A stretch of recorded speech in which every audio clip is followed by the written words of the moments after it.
우리가 세상 살면서 두려움을 다스리는 것도 그 이열치열의 방법과 같은 것을 우리가 사용할 수 있습니다. 그러니까 더 두려운 대상이 있음을 알면 우리가 어지간한 두려움은 두려움으로 여겨지지 않는 이런 일들이 일어날 수 있다는 거죠. 성경에 보면 우리는 이제 아까도 우리가 묵상기도 할 때 제가 성경 말씀 읽어드렸지만은 두려워하지 말라 이런 말씀을 많이 들어요, 그죠? 되게 두려워하지 말라. 두려워하지 말라는 얘기 많이 듣는데 두려워하라 이런 말은 별로 들은 기억이 안 나시죠, 그죠? 이 교회에서 설교들을 두려워하라 이렇게 잘 안 하는 것 같지만 사실은 많은 경우 두려워하라고 설교를 했어요. 용어가 달랐지 두려워하라 그렇게 말을 하지 않고 하나님을 경외하라 이렇게 말을 하죠, 그죠? 하나님을 경외한다는 말이 하나님 두려움으로 존중히 여기면서 섬기는 자세를 경외한다 그렇게 말을 합니다. 그러니까 하나님을 두려워하라는 말을 많이 들었는데도 불구하고 우리가 하나님 두려워하라 이런 말을 잘 들은 것 같지는 않은 거예요. 근데 경외하라는 말이 바로 그런 거죠. 성경에는 이 두려워하라는 말씀들이 많이 등장을 해요. 누가복음 12장 5절에도 보면 우리가 읽은 오늘 이 마태복음 말씀과 비슷한 말씀이 나와 있는데 같이 읽어볼까요? 마땅히 두려워할 자를 내가 너희에게 보이리니 곧 죽인 후에 또한 지옥에 던져넣는 권세가 있는 그를 두려워하라. 내가 참으로 너희에게 이르노니 그를 두려워하라. 하나님을 두려워해야 된다. 이 말씀이 성경에 여러 곳에 나와요. 시편의 34편에도 보면 너희 성도들아 여호와를 경외하라. 레위기에도 보면 여러 군데에서 말씀하는데 19장, 25장 이런 곳에 계속해서 하나님을 경외하라는 말씀이 나와 있어요. 노인의 얼굴을 공경하며 내 하나님을 경외하라. 자기 이웃을 속이지 말고 내 하나님을 경외하라. 그를 엄하게 부리지 말고 내 하나님을 경외하라. 하나님을 경외하라는 말씀들이 계속해서 등장하는 거예요. 또 뭐 잠언에도 나오고 내 마음으로 죄인의 형통을 부러워하지 말고 항상 여호와를 경외하라. 하나님을 두려워하라는 말씀들이 계속 등장을 해요. 근데 오늘날 교회나 이 모든 우리 그 신자라고 하는 사람들의 삶 자체가 사회에 빛이 되지 않고 거룩성이나 경건성을 자꾸 잃어가는 이유가 뭐냐라고 물어본다면 이 하나님을 두려워하라는 말씀을 별로 그렇게 잘 기억하지 못하기 때문이라는 생각을 많이 하게 됩니다.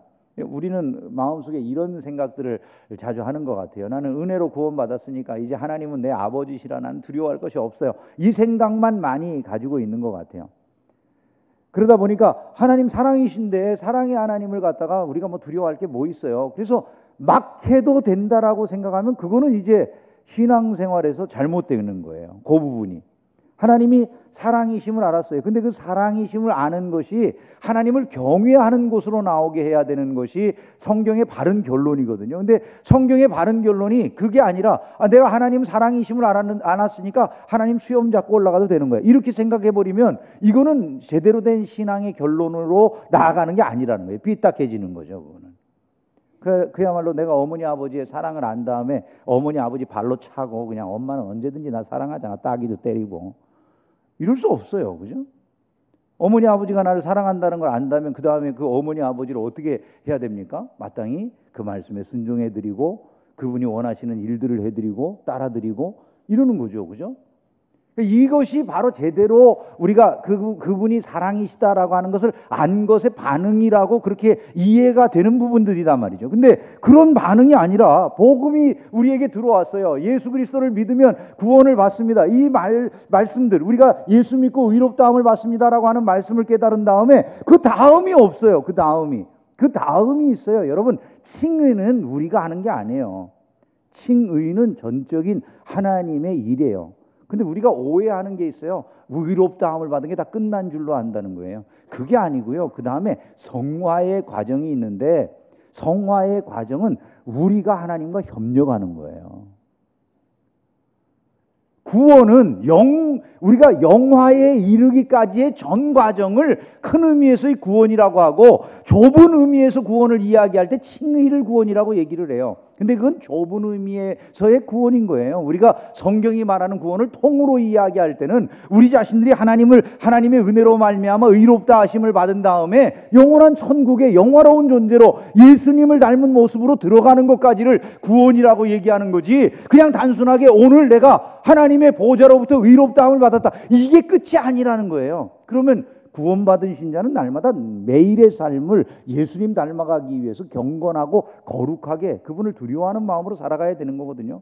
근데 그런 의식이 오늘날 너무 많이 사라지고 없지 않느냐, 이런 생각이 든다는 것이죠. 하나님을 두려워할 때 우리에게 주어지는 유익이 엄청나게 많이 있어요. 우리가 하나님을 두려워할 때 삶에 주어지는 유익들이 있는데, 먼저는 세상이 주는 두려움이 사라져요. 하나님을 제대로 두려워하면 세상을 두려워하지 않아도 된다. 이걸 우리가 기억을 할 필요가 있습니다. 십부라와 부하라고 하는 산파들이 있었어요.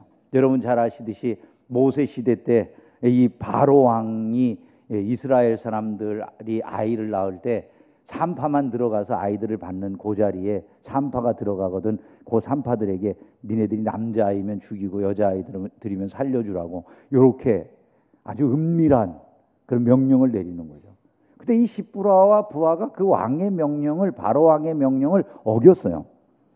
십부라와 부하가 바로 왕의 명령을 어긴 이유를 성경이 뭐라고 말합니까? 출애굽기 1장 17절에 보면 그러나 산파들이 하나님을 두려워했다, 이렇게 말씀했어요. 그러니까 왕이 두려운 존재지만 왕보다 하나님을 더 두려워하기 때문에 왕이 주는 두려움을 이기는 거예요.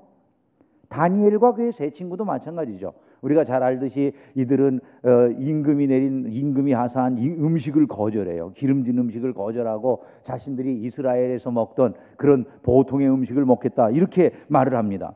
그렇게 한 이유는 하나님을 두려워했기 때문인 것을 우리가 아는 것이죠. 이들이 신상 앞에 절하기를, 다니엘의 세 친구 사드락과 메삭과 아벳느고가 신상 앞에 절하기를 거절하는 이유도, 뜨겁게 7배나 달고 놓은 풀무불에 너희들을 던져놓겠다라고 위협하는데도 불구하고 그들이 그 앞에 절하지 않은 이유는 하나님을 두려워했기 때문이다라고 하는 것을 우리가 알아야 된다는 거예요. 다니엘서에 보면 다니엘이 하나님을 인식하기를 어떻게 인식하고 있는가가 나와 있는데, 9장 4절에 이렇게 말씀을 했어요. 내 하나님 여호와께 기도하며 자복하여 이르기를 크시고 두려워할 주 하나님, 이렇게 말씀해요. 하나님을 다니엘이 어떻게 인식하고 있습니까? 하나님은 크시고 두려워할 분이다, 이렇게 인식하고 있는 거예요. 이 말은 하나님 위대하십니다, 하나님은 제가 경외해야 될 하나님이십니다, 이런 고백이에요. 느헤미야도 똑같은 고백을 해요. 예루살렘 성벽을 재건하는 그런 은혜를 입었습니다. 성벽을 재건하는 과정 속에서 대적이 느헤미야를 위협합니다. 언제 죽을지도 모르는 그런 위협들을 많이 당하게 됩니다. 그런데 그 모든 것을 이겨나갑니다. 느헤미야가 그 두려운 상황을 이겨내는 이유는 하나님을 다니엘처럼 기억했기 때문이에요. 느헤미야 4장 14절에 보면 내가 돌아본 후에 일어나서 귀족들과 민장들과 남은 백성에게 말하기를 너희는 그들을 두려워하지 말고, 같이 읽어봅니다. 지극히 크시고 두려우신 줄을 기억하고. 지금 이 느헤미야도 역시 똑같이 아까 다니엘이 고백하는 것과 마찬가지잖아요. 하나님이 지극히 크시고 두려우신 분이다, 이걸 기억하면 이 세상의 다른 사람들을 두려워하는 일들이 이겨지더라는 거예요. 모세도 신명기 7장 21절에 너는 그들을 두려워하지 말라, 너희 하나님 여호와 곧 크고 두려운 하나님이 너희 중에 계심이니라, 이런 고백을 하고 있습니다. 신앙생활하면서 상실의 두려움이라든지 이런 건 우리에게 굉장히 큰 거예요. 뭘 잃어버릴까 봐. 내가 사랑하고 아끼는 것, 가족, 뭐 이런 건 굉장히 소중한 가치들을 갖잖아요. 내가 세상에 유일한 이런 가족이나 이런 것들을 잃어버릴까 굉장히 두려워하는데, 아브라함에게 있어서 독자 이삭을 잃어버리는 것보다 두려운 일은 없겠죠, 그죠? 근데 아브라함에게 그 일이 명령돼요. 하나님께서 독자 이삭을 바치라. 여러분, 그 아들을 하나님 앞에 바치라고 할 때 그게 바쳐질 일입니까? 근데 아브라함이 그 일을 시행하려고 합니다. 그때 하나님께서 아브라함이 그 아들을 칼로 찌르려고 하는 그 아브라함의 손을 급하게 막으셨어요. 창세기 22장 12절에 보면 사자가 이르시되 그 아이에게 내 손을 대지 말라, 그에게 아무 일도 하지 말라, 내가 내 아들 내 독자까지도 내게 아끼지 아니하였으니 내가 이제야 내가 하나님을 경외하는 줄을 아노라, 이렇게 말씀을 했어요. 그러니까 이 하나님을 아브라함이 어느 정도까지 두려움으로 섬겼냐 하면 자기의 가장 소중한, 어떻게 보면 자기 생명보다도 더 소중한 존재인 거죠. 100세에 낳은 독자인데 100세에 낳은 독자 아들을 하나님이 바치라고 하는데 그 아들을 바칠 수 있을 정도까지 하나님을 두려워했다고 말이에요. 이런 사람에 대해서 성경이 붙여주는 별명이 있다고요. 그 별명이 뭐라는 것입니까? 세상이 감당치 못할 자. 여러분, 신자가 하나님을 제대로 두려워하면 그 하나님을 제대로 두려워하는 신자들에게 붙여지는 별칭이 이것이 될 줄로 믿습니다. 세상이 감당치 못할 자. 그것이 저와 여러분들이 되기를 주의 이름으로 축원합니다. 두 번째로 우리가 하나님을 두려워하면요, 말씀에 순종할 수 있는 그런 능력을 갖게 돼요. 하나님을 두려워하지 않기 때문에 말씀을 순종을 못해요. 신명기 1장 21절에서부터 32절 말씀을 보면 하나님이 이스라엘 백성들에게 가나안에 올라가서 가나안을 차지하라고 명령을 내리셔요. 야, 두려워하지 마. 주저할 것도 없어. 가서 가나안을 정복해. 명령을 하셔요. 모세를 통해서 그 말씀이 이스라엘에게 전달됐어요. 이스라엘 백성들이 다 말하기를, 우리가 그 땅에 올라가는 거 좋지만은 정탐꾼 한번 보내봅시다, 이렇게 요구를 하는 거예요.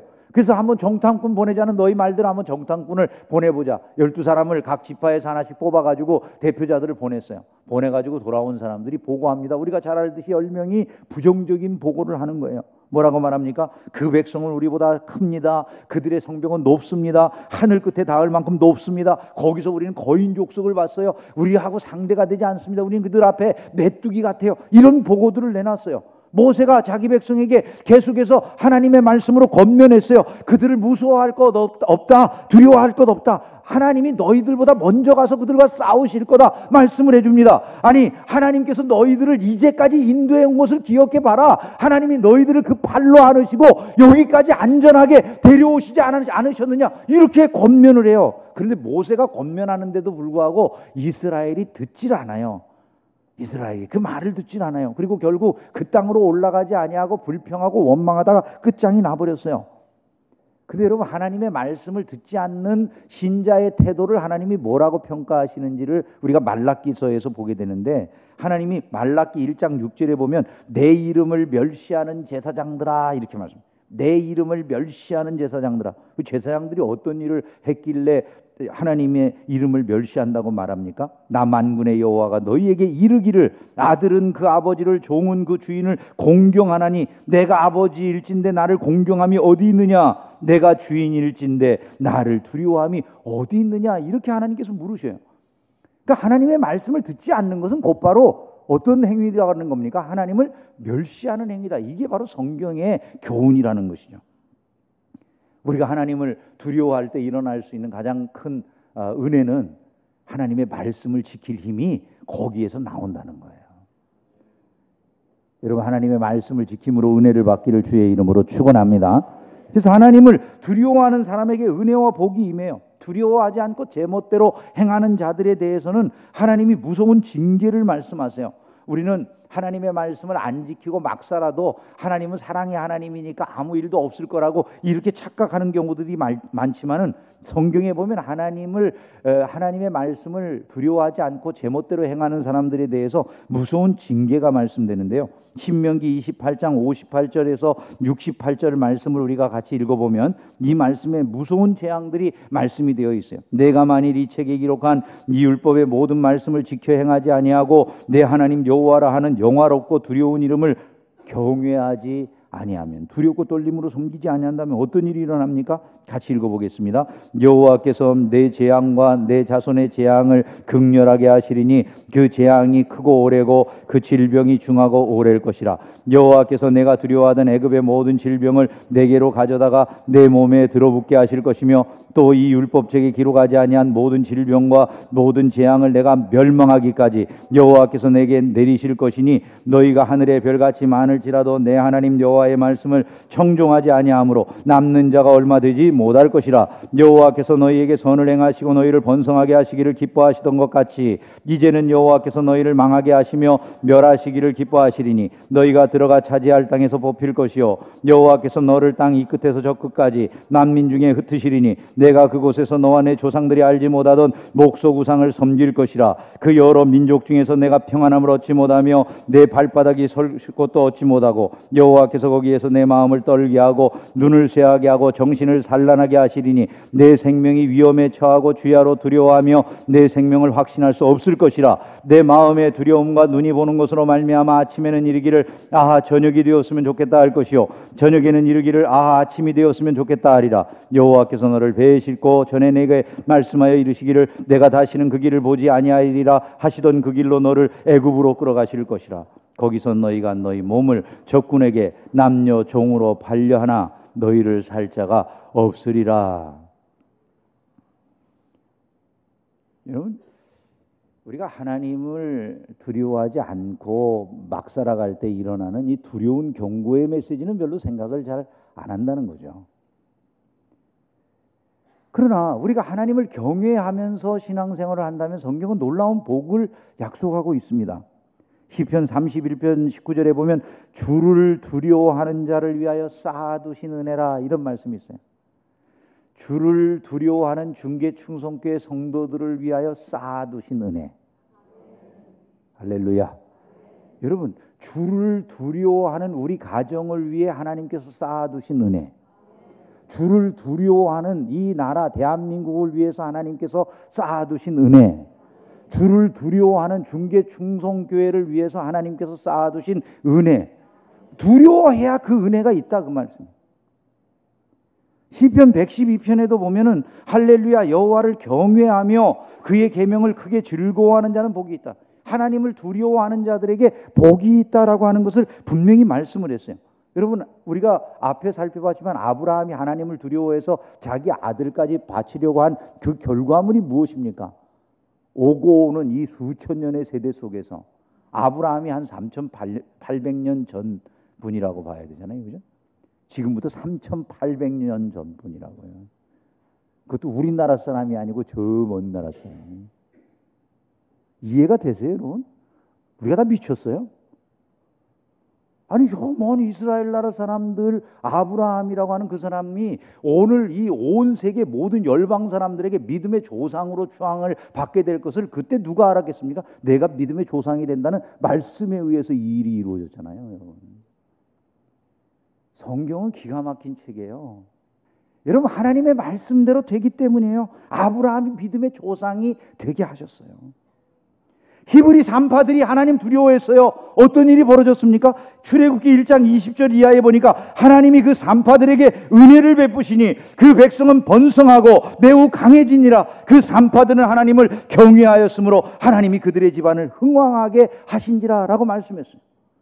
오늘 이 말씀대로 우리에게 이런 일들이 벌어지기를 주의 이름으로 축원합니다. 삶을 번성하게 하실 줄로 믿습니다. 강하게 하실 줄로 믿습니다. 집안이 흥왕하는 역사도 일어날 줄로 믿습니다. 여호사밧은요, 온 백성이 하나님을 경외하도록 하는 임금이었어요. 경건한 임금이었어요. 그래서 역대하 19장에서 여호사밧 임금이 명령을 해요. 너희는 여호와를 두려워하는 마음으로 삼가 행하라. 그렇게 백성에게 명령을 하고 온 백성이 하나님 두려워하는 삶을 살도록 그렇게 이끌어갔더니 역대하 20장에 보면 여호사밧의 나라가 태평하였으니 이는 그의 하나님이 사방에서 그에게 평강을 주셨기 때문이라고 말씀하고 있어요. 오늘 우리가 하나님을 경외하면 하나님이 사방에 평강을 주실 줄로 믿습니다. 이런 은혜를 누리기를 주의 이름으로 축원합니다. 그러면 하나님을 어떻게 해야 우리가 경외하는 자로 살아갈 수가 있는가? 마지막으로 말씀을 드리고 말씀을 맺겠습니다. 첫째로 우리가 하나님을 경외하는 사람이 되고 싶다면 하나님을 먼저 잘 알아야 돼요. 하나님을 알면 하나님을 경외하게 돼 있어요. 모세가 하나님을 크고 두려우신 하나님으로 알았기 때문에 모세가 하나님을 잘 섬긴 거예요. 다니엘도 느헤미야도 다윗도 모든 신앙의 선배들이 하나님을 두렵고 크신 분으로 알았기 때문에 신앙생활을 잘하는 거예요. 하나님이 가장 위대하시고 하나님보다 더 크신 분은 없다. 이런 생각을 갖고 그분을 두려워해야 된다. 그분이야말로 우리를 이 지상에서만 죽이시는 게 아니라 영원한 지옥에 멸하실 수 있는 분이다. 이런 의식을 가져야 된다는 거예요. 오늘 본문에 마태복음 10장 28절에 보면 몸은 죽여도 영혼은 능히 죽이지 못하는 자들을 두려워하지 말고 오직 몸과 영혼을 능히 지옥에 멸하실 수 있는 이를 두려워하라. 이렇게 말씀을 했습니다. 하나님은요, 살리기도 하시고 죽이기도 하시는 이이신 줄로 믿습니다. 구원하기도 하시지만 멸하기도 하실 수 있는 전능자이신 거예요. 그래서 우리가 그 하나님을, 크고 두려우신 하나님을 알고 제대로 섬기기 위해서는 하나님을 아는 일이 필요하기 때문에 호세아 선지자는 이렇게 말씀하는 거예요. 우리가 여호와를 알자. 힘써 여호와를 알자. 여러분, 이것을 마음속에 항상 새기셔야 되는 것이죠. 두 번째로 우리가 하나님을 경외하는 자로 살아가려면 우리 자신을 알아야 돼요. 우리 자신을 알아야 돼요. 우리가 어떤 존재인지, 유한한 존재. 야고보 기자가 말하듯이 너희 생명이 무엇이냐? 너희는 잠깐 보이다가 없어지는 안개니라. 여러분 60, 70, 80 살았으면 나 오래 살았다. 이런 사람들 보십니까? 아니잖아요. 덧없이 금방 세월이 지나간 것 같아요. 수명의 한계가 있을 수밖에 없죠. 아무리 잘났어도. 할 수 있는 일에 한계가 있죠. 이는 내가 한터럭도 희거나 검게 할 수 없다. 성경이 말씀을 하고 있어요. 우리가 할 수 있는 일에 한계가 있다는 거예요. 이것을 우리가 알 때 비로소 겸손한 마음으로 하나님을 경외하고 두려움으로 섬기게 되는 거예요. 솔로몬이 그래서 세상에서 오고 오는 세대 속에 가장 지혜로운 사람을 솔로몬이라고 하지 않습니까? 근데 솔로몬이 잠언 15장 33절에서 이런 말을 해요. 여호와를 경외하는 것은 지혜의 훈계라 겸손은 존귀의 길잡이니라. 이렇게 말을 했어요. 이 말을 바꿔보면 이런 말이 돼요. 솔로몬이 사람들에게 지혜의 훈계를 좀 한마디 해주십시오. 왕이요, 지혜자이신 왕이요, 우리에게 지혜의 훈계를 한마디 해주십시오라고 할 때 솔로몬이 해주고 싶은 지혜의 훈계 한마디가 바로 이거라는 거예요. 여호와를 경외해야 된다, 이 말이에요. 그것이 바로 존귀의 앞잡이가 된다. 이 말을 이 지상에 오고 오는 모든 세대 속에서 가장 지혜롭다고 하는 솔로몬이 사람들에게 해주고 싶은 그게 지혜의 말이라는 거예요. 오늘 존귀한 자로 살아가기를 원하십니까? 하나님을 경외하는 저와 여러분들이 되기를 주의 이름으로 축원합니다. 마지막으로 한 가지 더 말씀을 드리면 인생의 끝에 심판이 있음을 우리가 알을 때 비로소 우리는 하나님을 경외하는 자들로 살아가게 된다는 거예요. 신앙생활하는데 우리가 왜 영적이지 못하고 계속 세속적인가? 여러분, 주님이 심판하실 날이 있다고 분명히 말씀을 하거든요. 내가 너희에게 이르노니 사람이 무슨 무익한 말을 하든지 심판날에 이에 대하여 신문을 받는다. 그렇게 말씀했어요. 그 심판은 두려운 거예요. 벨릭스에게 바울이 심판에 대해서 이야기했을 때 벨릭스라고 하는 총독이 두려워했다. 이렇게 말씀했어요. 그러면서 그 두려운 심판을 면할 길은 오직 하나밖에 없음을 요한복음 3장 17절에서 말씀하는데, 하나님이 그 아들을 세상에 보내신 것은 세상을 심판하려 하심이 아니요 오직 그로 말미암아 세상이 구원을 받게 하려 하심이라. 그를 믿는 자는 심판을 받지 아니한다. 이렇게 말씀했어요. 그 심판받지 않는 길은 예수 믿는 길밖에 없다는 걸 알게 될 때 비로소 우리가 감사하며 감격 속에 신앙생활을 하고 그 심판하실 주를 두렵고 떨림으로 섬기게 되는 것이다. 이것을 성경이 우리에게 교훈하고 있는 거예요. 하지만 오늘 이 시대에 사는 사람들은요, 심판을 하나도 기억도 안 해요. 예수 믿는 사람들조차도 이상한 행동들을 할 때가 많은 것 같아요. 말씀을 맺겠습니다. 저와 여러분이라도 하나님을 두려워하는 사람들이 되기를 진심으로 소원합니다. 하나님 두려워해야 세상이 두렵지 않은 것이.